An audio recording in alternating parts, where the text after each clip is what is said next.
3.8 is almost here, and today I'm here with the guide for the last character of the patch, this time being Phase 3 character Aglaea. In this video, I'm taking you over everything you do need to know in order to understand and build her, including an overview on her kit and eidolons, best Lightcones, best relic sets and ornaments, the stats you want to run for main stats and substats, and finally some general team building ideas. Aglaea's basic attack will deal lightning damage based off her attack to a designated enemy. Her skill restores HP to Garment Maker by 50% of its max HP, and if Garment Maker is not on the field, it will then summon Garment Maker and this unit immediately takes action. Her ultimate will summon the Memo Sprite Garment Maker if it's not already on the field. If it is already on the field, it will restore its HP to max, and Aglaea will enter the Supreme Stance state and immediately take action. In Supreme Stance, Aglaea will gain the speed boost that stacks from Garment Maker's Memo Sprite talent, with each stack increasing this unit's speed by 15%. It will give Aglaea access to a enhanced basic attack, and you will not be able to use skill. Garment Maker is immune to crowd control debuffs, and a countdown will appear on the action order bar with its own speed set to 100.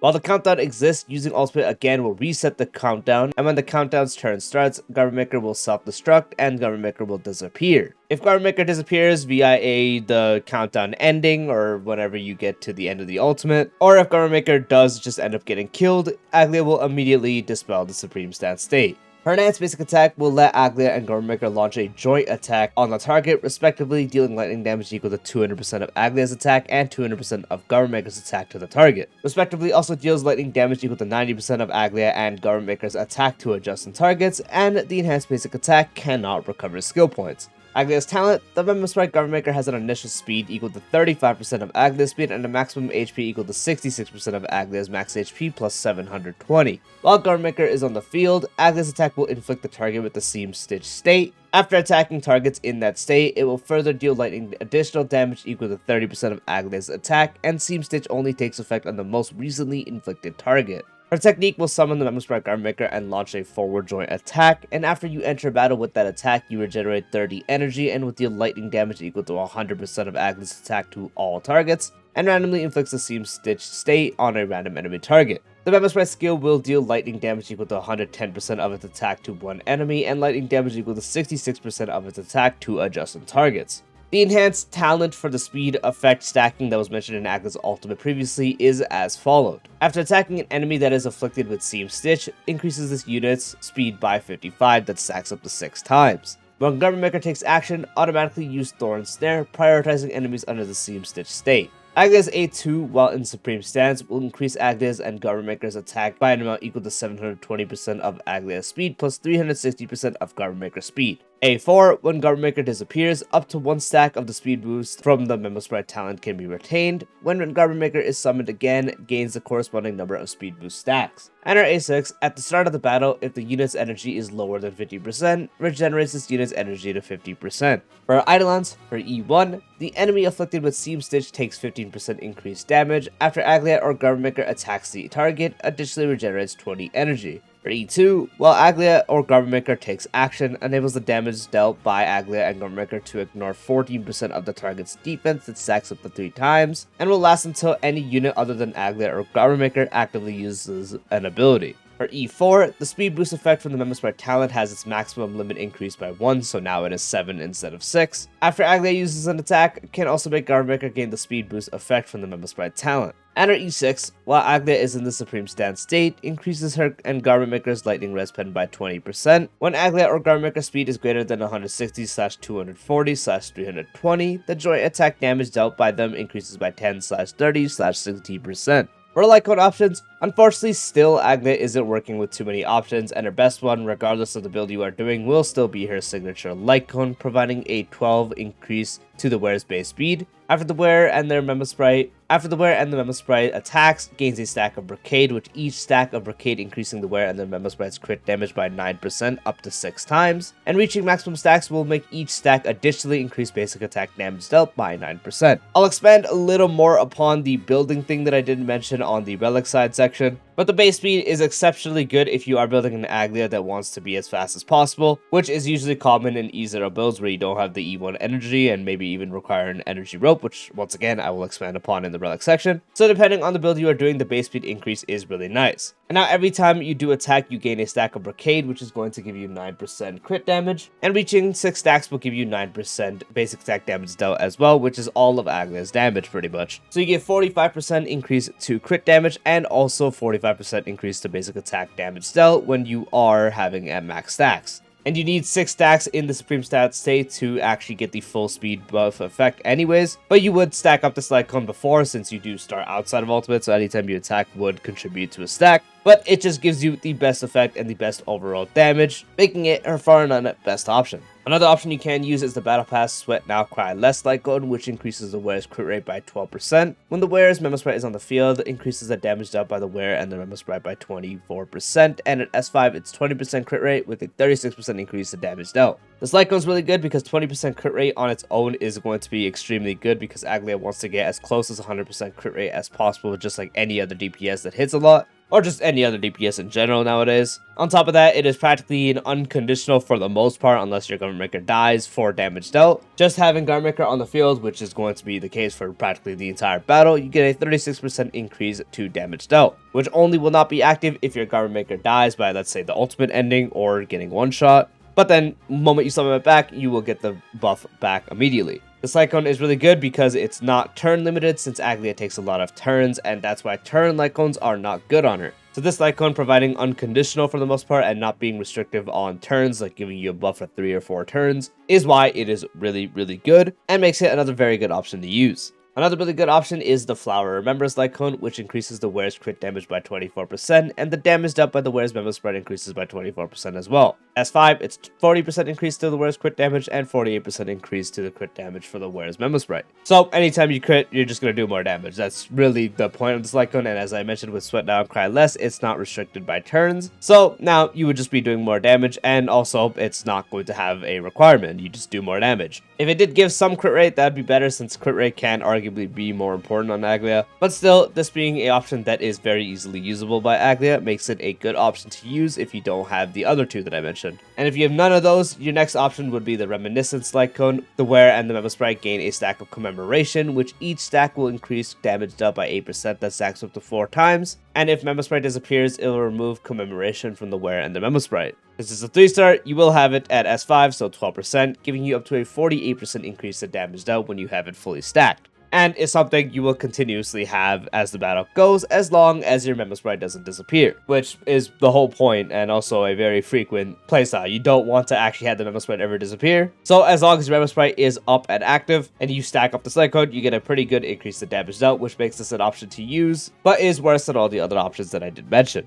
For relic sets, the only one you really want to use is the 4-piece hero set. 2-piece increases attack by 12%, 4-piece while the wearer's Memo Sprite is on the field, increases the wearer's speed by 6%, when the wearer's Memo Sprite attacks, increases the wearer's and the Memo Sprite's crit damage by 30% for 2 turns. 3% attack is just going to increase all sources of damage, and the 4-piece does provide 6% speed for free, which again can be good or useless depending on the build type you are doing, but also does provide 30% crit damage anytime the wearer's Memo Sprite will attack and will refresh, and both of them are getting the buff as opposed to a lot of other relic sets in this game where they don't factor in the Memo Sprite. So the fact that this factors it in and is also a buff that they can use being crit damage since they do crit, makes it a very, very usable option. And overall, still her best in slot. If you are running a Aglaea that wants to be built with speed, you can use 4-piece Musketeers. It's not as good as the hero set whatsoever, but the 2-piece is the same. 4-piece, the wearer speed increases by 6% and damage dealt by basic attack increases by 10%. So again, 12% attack, overall damage increases, 6% speed only if you are building a speedy Aglaea, and then the main source of damage being basic attack will be buffed here. It's only really a set you would use if you just happen to still have really good pieces and you're still farming for a hero set. In that case, you can use it, but you do want to replace it. Past that would be 2-piece, which on Aglaea you mainly don't want to do. It's mainly just 4-piece hero or bust. But if you really need to in the meantime, 2-piece and one of the crit sets with another crit set would be what you would do. If you are building a base speed Aglaea, if you are building a speedy Aglaea instead of the other crit set, you would run a speed set.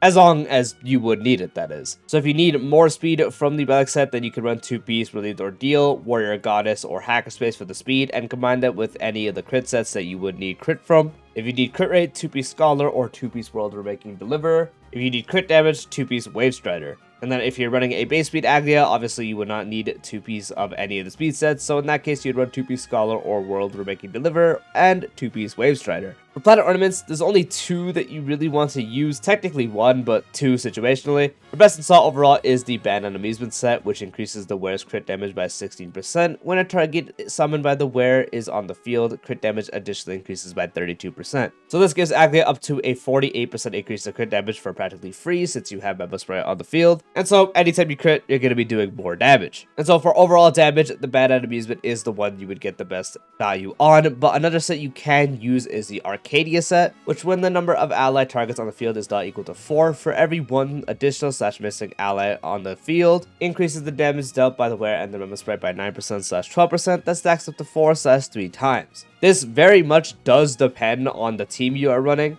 If you have other characters with Memo Sprites on the field, such as RMC, since for Aglaea teams you would be running the fact that you have additional teammates, Aglaea herself will always count as a stack, so it really just depends on the team you're running. For the more additional characters, so the more characters with Memo Sprites on the team, you can get more value out of this for more damage dealt. But again, it really depends on the amount of teammates you do have on the team that are running a Memo Sprite or not, because if they're not running one, then obviously it doesn't really matter. But it is a set you can use even if it's just Aglaea alone. It's not better than Ban on Amusement, but you still can use it.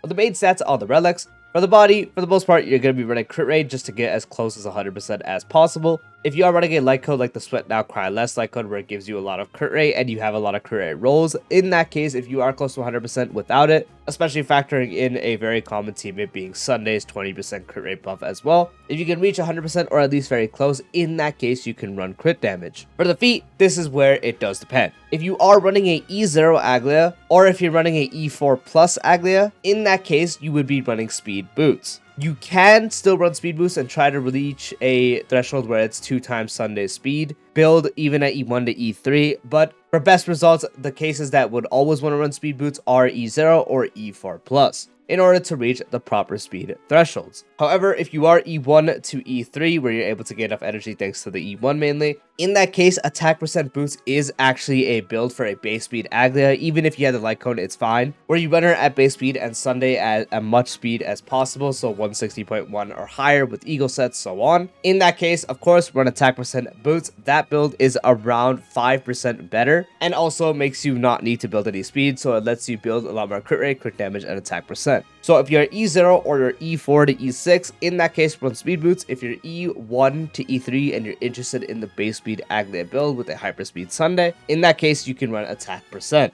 For the orb, you want to run lightning damage. And for the link rope, this really depends on player to player. For E0 cases where you are primarily struggling with energy, you can run energy regen to make up for it and make sure you get enough energy to stay in the supreme stance state. But if you have, let's say, E1 plus, or you're just someone who doesn't struggle with energy, maybe you have Sunday plus on the team that gives you enough, or again, you just really don't struggle with it, even with just Sunday and maybe E1 Aglaea alone, in that case, every other case where you're not struggling with energy, attack percent for the best damage. With the substats, of course, this does depend on the speed threshold if you're doing. If you're running a base speed Aglaea at E1 to E3, ignore speed entirely and focus on your crit rate, crit damage, attack percent. However, if you are running E0 or you're running E4 plus, you want to focus on the following thresholds. Assuming you have a 134 speed Sunday, the goal is to practically double the speed on Aglaea when she's fully stacked in Supreme Stance, so you can act twice before Sunday acts once. So it'd be like Aglaea, Aglaea, then Sunday, Aglaea, Aglaea, then Sunday. But yeah, if you have a 134 speed Sunday, just getting around 161 plus on Aglaea, just to make sure you practically have double the speed of your Sunday in battle so you can act twice before Sunday acts once, it would be the goal. This is most common with E0 builds.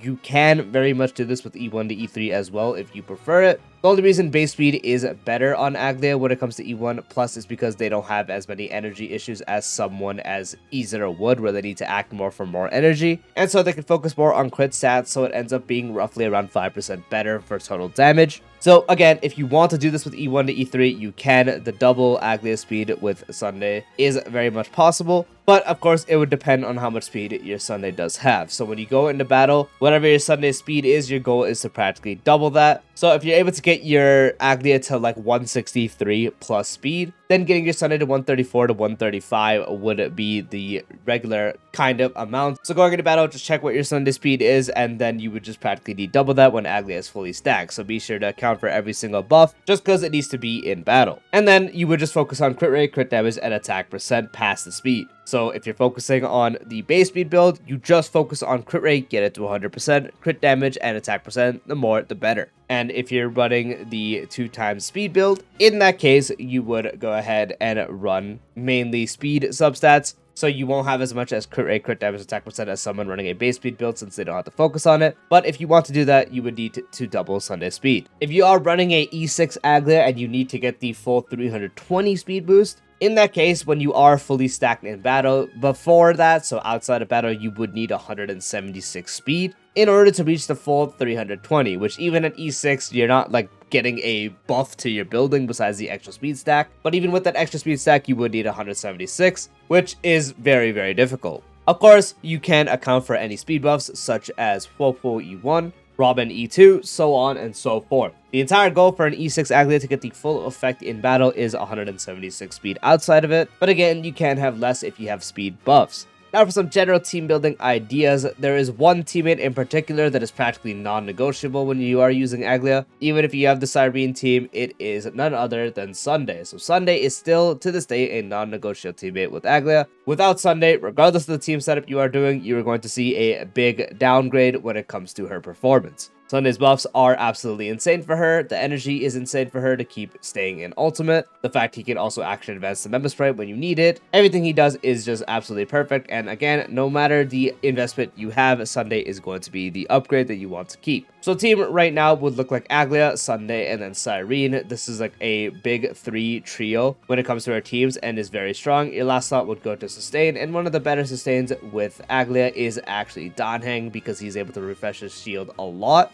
as opposed to someone like Aventurion where he actually is going to need to act, or if he had the E1 to time it, where Aglaea can have times where she just straight up expires the shield. Danheng refreshes it enough to the point you can actually have her with Aglaea. Danheng refreshes it enough to the point you can actually run him with Aglaea. And his attack buff is also really good for her. If you're running sustain this, of course, your last slot instead of a sustain would go to another buffer, be it Robin, it could even be someone like Tribby. You could even have someone like Cypher, especially if you have the Lightcone, and maybe even like the E2 Aglaea for the defense shred stacking. You can run someone like RMC as well. Really just is your next support that you can use. And if you don't have Danheng and you need to run sustain, you can still run Fofo as well. That's completely fine. If you don't have Cyrene, obviously in the slot, you can run someone like Robin or Tribby, as I did mention previously. Again, this can be completely fine as well. You can also still do the setup where you run another support in the Soul Factor being Bronya, where you actually action advance Sunday, who action advances Aglaea. That setup still does work, and if you're doing a sustainless version of it, again, you would sub out the last slot for a support.